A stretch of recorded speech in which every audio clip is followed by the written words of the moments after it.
Sinagot muli ni G. Tonji ang buwelta sa kanya ni Arnel Ignacio.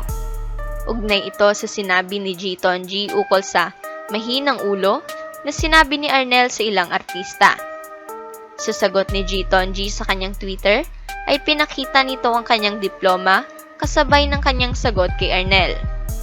It's funny when someone doesn't have the logic to argue about facts. Instead, they sling insults that frankly are baseless. Calling artists stupid was a low blow. Yet, when a pun is hurled their way, mind you is based on fact. They can't fight their own fight. Chew on this. Sabi ng aktres sa tweet niya. Lastly, what I will say is this.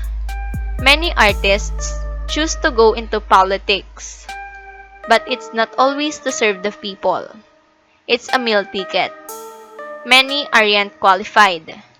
That's why I respect the likes of Isko Moreno, who have the intellect and education to back it up. Others, not so much. Dagdag pa ni G. Tonji sa kanyang tweet.